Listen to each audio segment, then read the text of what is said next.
All right. Thanks for coming.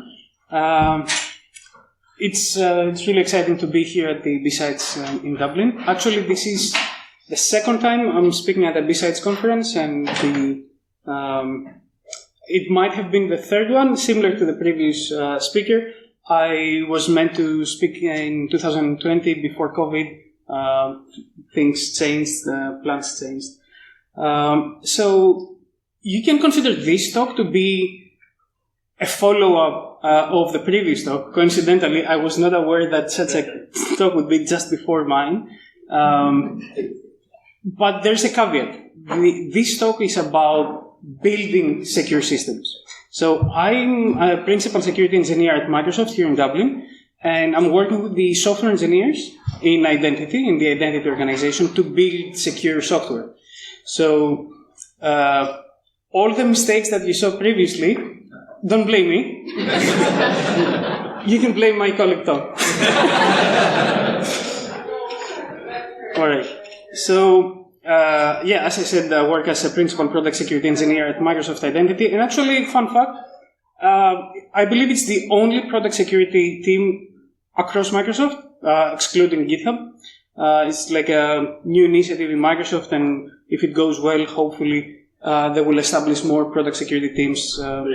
Like M365 has something they call a product security team, but they're very differently focused from us. Differently focused, exactly. So a few things about myself. Before I joined Microsoft, I worked as a vice president of application security at JP Morgan, and as a security architect in another cyber security startup company called WarTech, Dublin-based. Overall, I have 20 years of experience, and up until recently, like last year, I obtained my second master's degree in the computer science field. All right, quick disclaimer. Even though I work at Microsoft, I do not represent Microsoft today, and all of these are my views, and they do not represent Microsoft. Some of the topics I will talk about are a bit juicy, but I've made an attempt to remove anything that is confidential. So most of this information, if not everything, is already publicly available. If there's anything that is confidential, my colleague Tom will interrupt me. So what are we going to talk about? First, we will understand why we should care about identity security. I guess that's already apparent from the previous talk, but I will make an attempt to explain my rationale why we should care about identity security. Then I will talk about what we do in Microsoft Identity. Essentially, we do threat modeling. And my question to you before I start, do you know what threat modeling is? Anyone here who doesn't know what threat modeling is? What's threat modeling? Okay. I'm not going to explain what threat modeling is to Tom. Tom is the best threat modeler I've ever met. All right. So threat modeling is an essential process to build secure systems. So we will talk about some of the most fundamental security principles in threat modeling that we follow to build secure identity systems. Then, the juicy part, we will talk about real security incidents that we had in Microsoft Identity, like some good parts and some not so good parts, the lessons learned and what we learned from these incidents. And at the end, I have some exciting news for you guys. So why should we care about identity security? All the previous things that we saw in the previous talk, but also in Microsoft we have, this is from a last year report, but it's indicative of the extent that we have to face in Microsoft.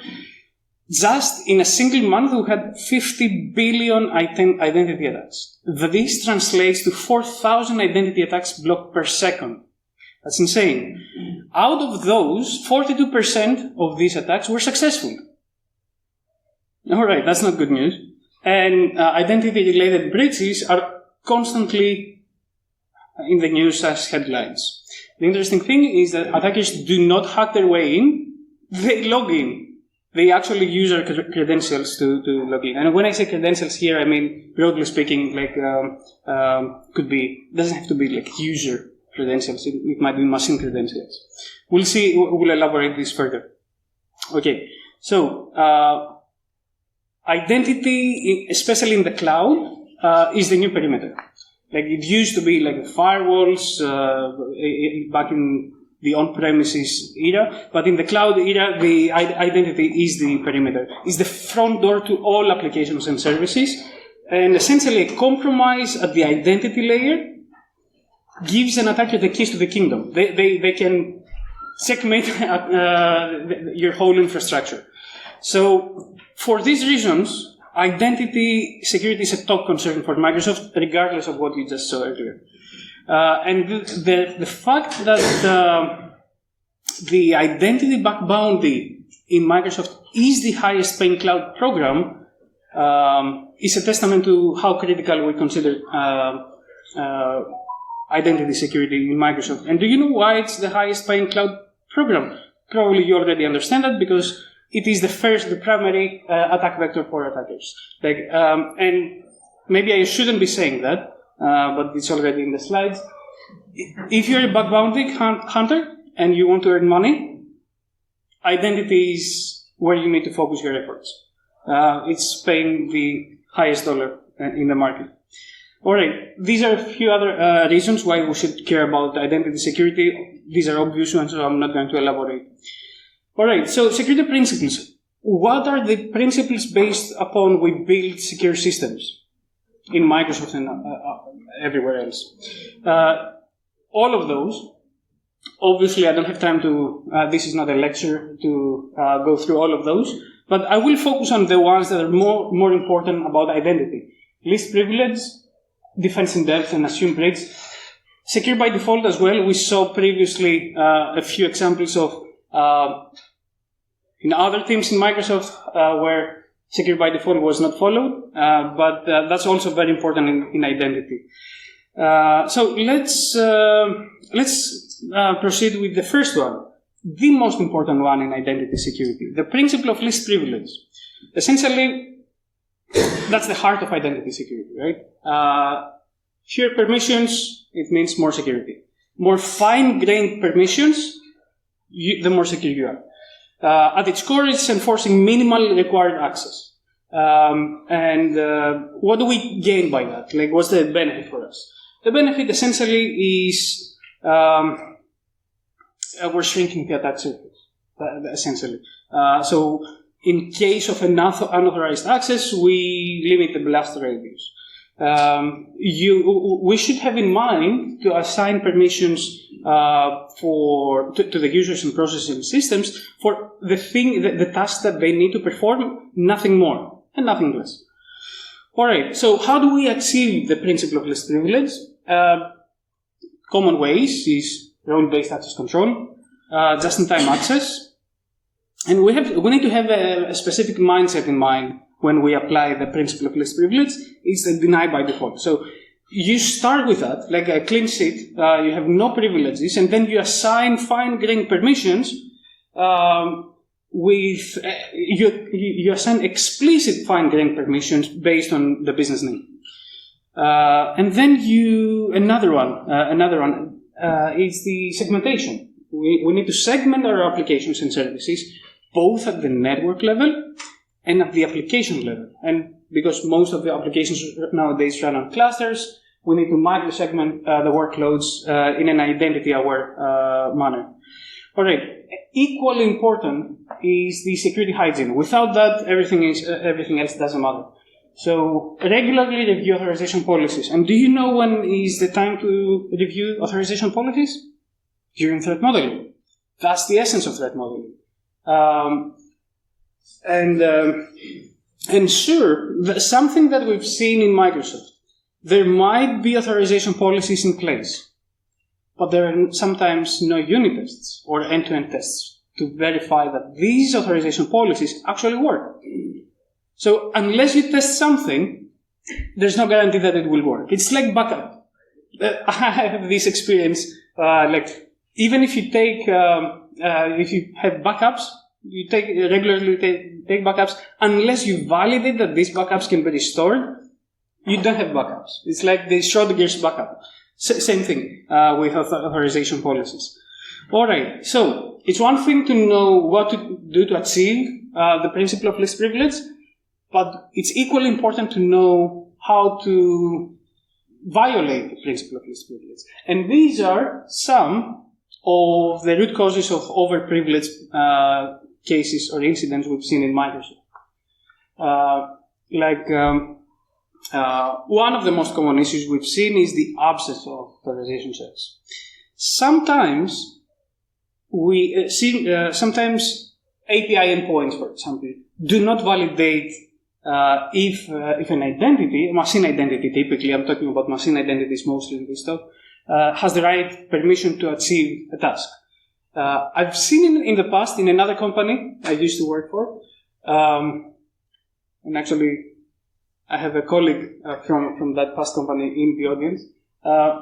So I'm not gonna say anything confidential again.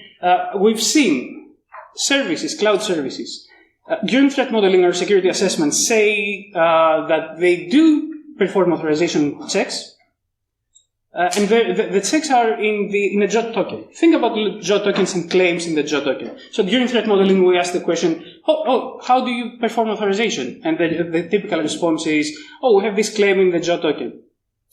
All right. Do we stop there? Do we accept it as a valid answer? Do we need proof that this actually works? Sometimes yes, depends on how much time we have for our review. But in that case, there was an incident in a previous company where the check was supposed to be done at the gateway. So when a software engineer says, we do authorization checks at the gateway level, so it's outside of our control. Do we stop threat modeling there, or do we increase the scope of threat modeling to also make sure that the gateway does the authorization check that it's supposed to do? One common bit around that. So a trick that you do sometimes, we get back and forth with the developer. So the check happens in the gateway, right? So the gateway is secure, so it's fine. It's okay, so you're doing network blocks so only the gateway can connect you as a reverse proxy. No. Okay, well then I guess you need to be doing the check there as well on your side. Or you assume that the gateway is compromised, right? So this is person breach. What's it? Yeah, exactly. And that's in my next slides actually. Sorry. Yeah, no worries. Thanks, Tom. All right. So even if there are authorization checks in place, sometimes these authorization checks are improper. You could be doing everything right apart from one thing. And guess what attackers care about? Attackers care about a single overprivileged identity. You might be doing everything right apart from one claim. One claim might be not checked properly at the gateway level or at the API endpoint level. Attackers care about that one missing check. So one overprivileged identity essentially could be damaging your whole infrastructure. All right, so story time. There was a cloud service in Microsoft, I'm not going to name the service, that had standing access to manage service principal credentials. Standing access, up-level access. All right. That was the business need. There was a valid business reason to have standing access to manage service principal credentials. For those who don't know, service principal is the identity of the application. And we're talking about multiple service principal credentials, meaning multiple applications. So whoever manages to access to authenticate to that service, they can manage service principals, multiple applications, the credentials of multiple applications. And here we're talking about first party and third party applications. So pretty severe. What's the difference between a first party and a third party application? Roughly speaking, we can say first party, Microsoft owned, third party, external partners. Not always true, but that's the high level. So both internal, our own, and then also everybody else. Everybody else. All right. So far so good. The only problem was that the access to that application or service, as we call them, was done through multiple authentication mechanisms. Is that a good thing or a bad thing? Well, if there's a valid business reason, maybe it's a good thing. But the reality is that the other authentication mechanisms were legacy authentication mechanisms, no longer in use. The other bad thing is that these legacy authentication mechanisms were overprivileged.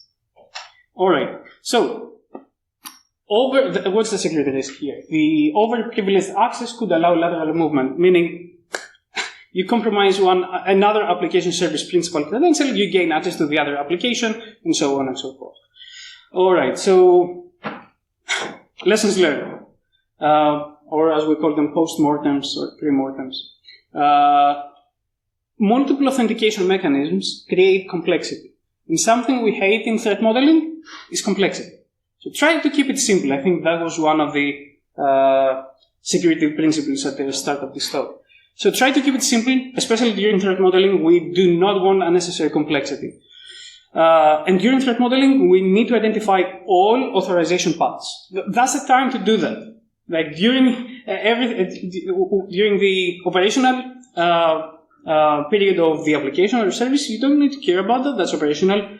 But during the design phase, and this is supposed to be a design phase, you need to review all your authorization paths. And during the during that review, you need to find if there are any legacy authorization mechanisms. Remember the example of the previous speaker saying, do you have a 12-year-old car? Hope not.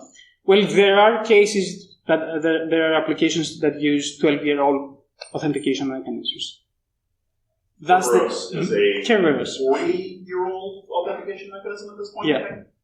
Exactly. So that's the sad reality. So review and identify all these legacy authentication mechanisms and API endpoints. Identify if there's any real business need, and swiftly migrate to newer ones. If there are any high impact permissions assigned, they need to be documented and justified. And of course, remove any unused permissions. All right. So another security principle I want to talk about today, and Tom already made a quick introduction to that. Defense in depth, and another one is the assume breach. I consider them to be like siblings. One complements the other. Okay, so what does this mean? Never trust, always verify. Previously, in the previous ages, it was like verify and trust. Trust but verify. That's not the way this should work. It should work like verify first and continuously, and then trust. Do not verify once. Verify throughout the data flow. So in threat modeling, we talk about data flows, right? So we have a source and a sink where the data originates and where it ends, or the operation, the transaction. So throughout this data flow, make sure that you validate the identity continuously. Assume everything is hostile. What does this mean? Essentially, it means that every part of the organization or of the environment is potentially hostile. Everything could be compromised, even if it is within your trust boundary.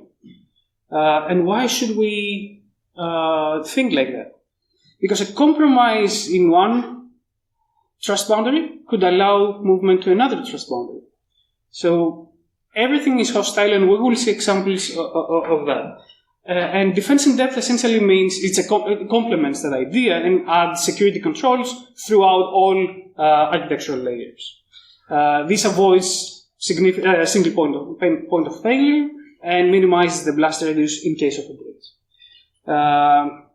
It's like having multiple locks on your door, an alarm system, and a guard dog to protect. You need all of this to have defense in depth. All right, so how do we achieve? I think I already covered some of those.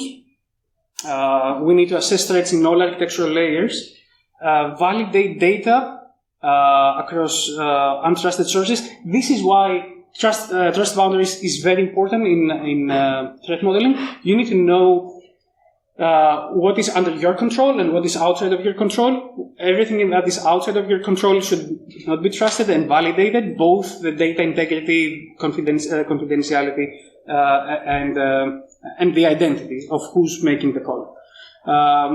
Multiple layers security control, diverse security controls, and strong authentication and authorization across all layers.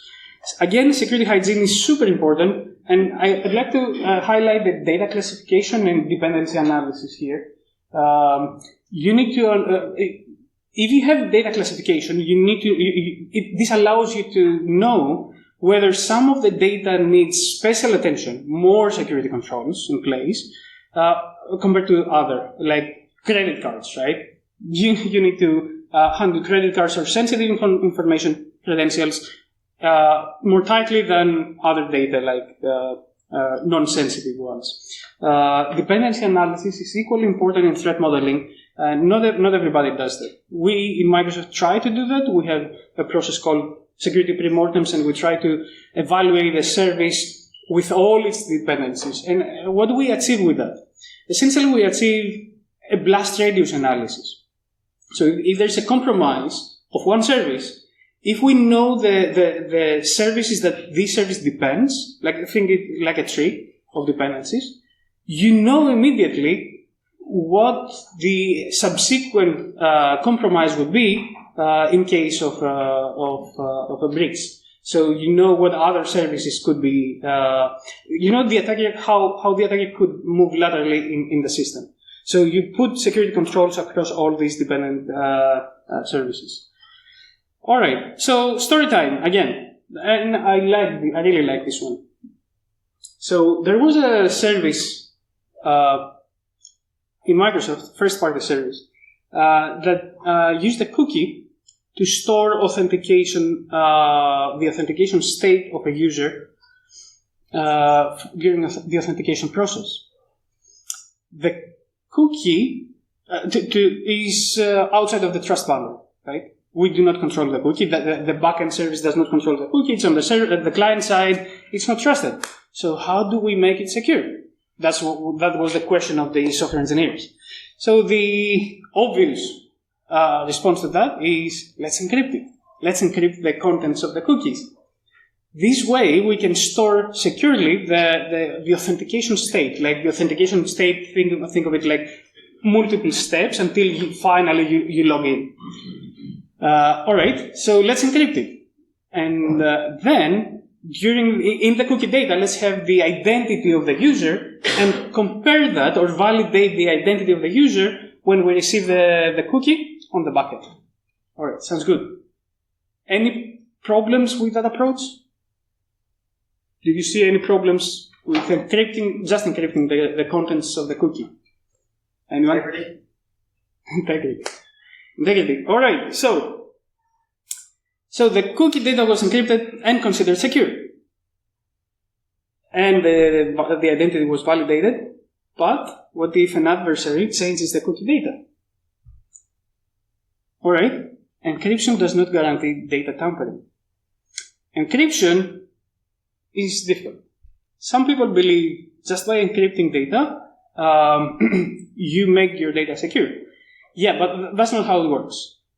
In cryptography, encryption protects confidentiality, not integrity.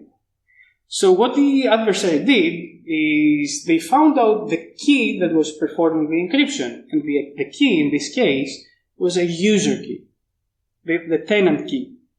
So they used the same key to re-encrypt the data in the cookie, substitute the value of the cookie with their own value, change the authentication state, and bypass authentication. As simple as that. All right, so what did we learn? Encryption is not data integrity. You need signatures for that. And challenge assumptions about data security during threat modeling. Your data is your assets. That's how we start threat modeling. Identify assets, and then challenge your assumptions whether your data is secure. Assume that untrusted data are compromised. They did that. The software engineers of that service did that. They considered the cookie to be untrusted and compromised, and that's why they encrypted the cookie. However, that was not enough. And always validate data coming from untrusted sources. And continuously update threat models as the app evolves. I have this last bullet just because this flaw in that service was caused because of a change in the service. So at some point, the service was threat modeled, it was secure. Someone made the change in the cookie, and that was not reviewed at the time. There's one additional thing on there. Sort of a meta point from the was not data integrity. Cryptography is this like very sharp and pointy sword. Like find a subject matter expert. If you were doing anything even moderately interesting with it, the engineer who like made this mistake felt really bad about it. This was a principal engineer. This is someone I personally respect quite a bit. He messed up this one minor detail on the cryptography, and it was an incident. Correct. Not everyone is an expert on everything. Just because you're a wonderful security engineer doesn't mean you're a cryptographer. For sure. As I said, cryptography is complex. Not everyone understands everything, every detail. And again, threat modeling, at least in the sad reality, is that threat modeling can be a time-consuming exercise. So if you have 250 services like my team handles, there's no time to go through in an exhaustive way across all details of every service. And this has to be done every 6 months according to compliance regulations. All right, so an interesting case study, another juicy story. That happened a few years ago. I was torn. I wasn't sure if I should talk about the Midnight Blizzard or the Chaos DB. I decided not to go with the Midnight Blizzard because this is still work in progress in Microsoft. The previous speaker did mention Midnight Blizzard. And actually, before I go through this case study, I want to talk briefly about Midnight Blizzard. I think that was a good bridge between what I want to say, what I just said, and what the previous speaker said about Midnight Blizzard. So, one of the main root causes, if not the main root cause of Midnight, I don't know who knows Midnight Blizzard. All right. So Midnight Blizzard is a Russian hacking group. They managed to exfiltrate some important data from Microsoft a couple of months ago, and this is still a work in progress. As the previous speaker said, the main entry point for their attack was a test environment that was created by a software engineer for testing reasons, and that test environment was abandoned. No one cared about the test environment. Quick parenthesis, there are thousands, if not millions, of test environments at the moment. We make an active effort to shut them down. But yeah, that group identified one of those test environments that didn't have any other access apart from its own tenant. It's a test tenant. All right. So that test tenant, because it's a test tenant, we do not threat model.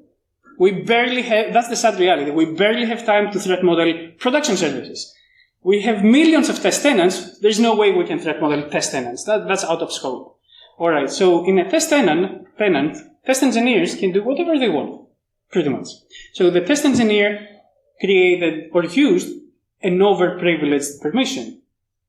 I don't want to go into details, but that overprivileged permission gave the attackers access to pivot to the corp network and exfiltrate data. Alright, so another lesson learned. If you have resources, threat model your test environments. That might not be practical, but keep that in mind, or shut them down immediately when you don't need them. Test environments might have equal importance as the production environments. If you don't have time to threat model each individual distinct test environment, have guidelines. Have written rules for if you're engineers, you want to set up a test environment, follow these rules. Yeah. Don't forget to decommission the test environment when you're done. Yeah. And also, remember the directory read write all permission. Even in test environments, do you really need such a powerful permission? All right, look, let's see that interesting one. That happened 3 years ago. It was presented at Black Hat. So I do have the freedom to say a few more technical details about this because most of what I will say today is already on YouTube. All right, so Cosmos DB, not the actual Cosmos DB service that everyone uses and loves, it's super popular, but a feature in Cosmos DB which is called notebooks. Notebooks in Cosmos DB allows users to add live code in a notebook that queries the data of Cosmos DB and then visualizes the data in a pretty way that data analysts like. And they're happy with that. All right, so sounds good. All right, so when we do a threat modeling review, as I said, we need to identify the assets of a service. So these are some of the assets: API keys, primary, secondary encryption keys, and fabric cluster certificates. All this service was running on a cluster, like a Kubernetes cluster. We call it fabric cluster, fabric service cluster. All right, and the components. Of course, we have the service fabric. We have the containers, the Docker containers. We have an endpoint for authentication. We have the ingest network firewall. We'll see that in a moment. And we have the wire server. The wire server is very important here. It's essentially an internal server that manages metadata and secrets and certificates. All right. Security controls in place. We should treat live code as malicious. And so we encapsulate it in a Docker container. So we have compute isolation here. We have all code running as in an unprivileged user, and the access to the wire server that holds the keys to the kingdom is restricted by an ingest firewall. All right, so this is the data flow diagram. In threat modeling, we use data flow diagrams. This is oversimplified, and I realize something is missing from here. The Cosmos DB data store that stores the data that you want to query. All right, so what's the expected buffer? When we do a threat model review, we are presented with a data flow diagram similar to this. And we have the untrusted boundary. The nested virtual machine here is where the notebook code lives. Okay, so in order for the notebook to be able to fetch the data from Cosmos DB, they need to authenticate to Cosmos DB. How do they authenticate to Cosmos DB? They need secrets that live in the wire server. All right, so how are you going to get the secrets from the wire server? Through the nested VM firewall. And then there's a guest VM firewall in the VM that is specific to every customer. So every customer have their own VM. All right, perfect. This sounds good, right?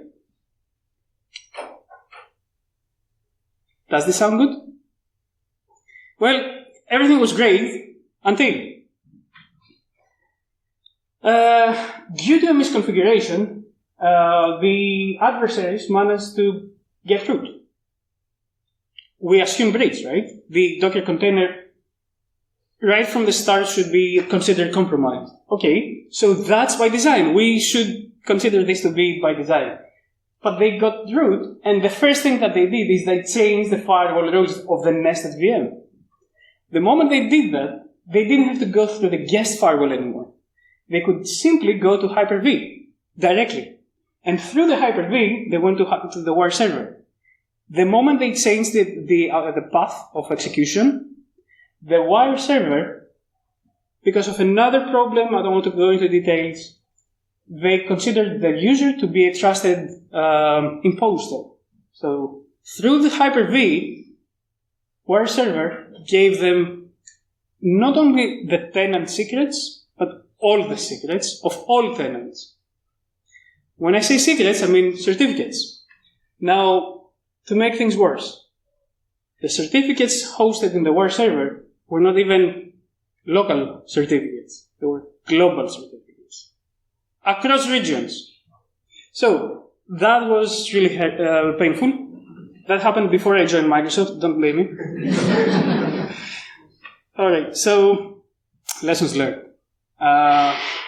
Again, challenge access requirements if they are even if they are by design. Assume root for every environment with untrusted code. Security controls should be behind trusted boundaries. So that in-guest firewall was doing nothing there. Almost nothing. It was like a security control to keep things in place, but overall, the security of the system should not be based on that one single firewall.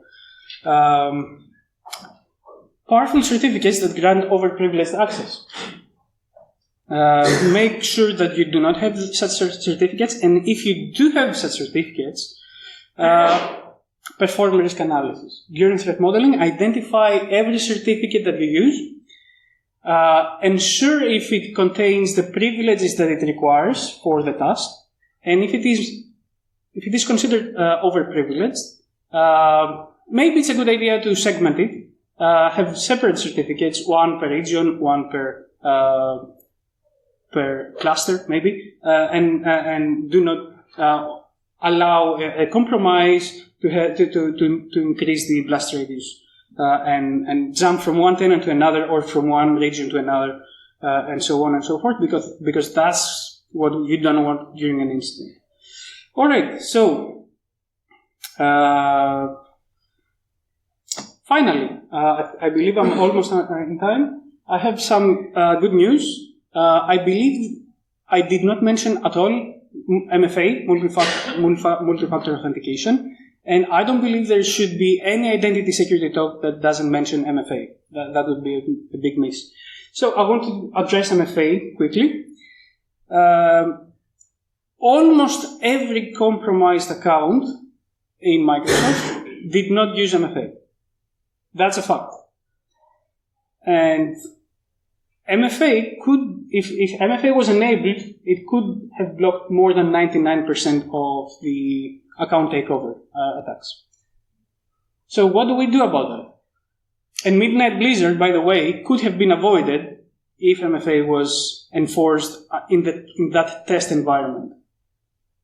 All right. So Microsoft, starting from a month and a half from now, decided to enforce MFA across the board. Almost no exceptions. That's straight from the oven, straight from the press. So, no exceptions. With just this change, Microsoft aims to eliminate 99% of account takeover attacks going forward. And I think that's a really good move. That's me. Thank you for your time.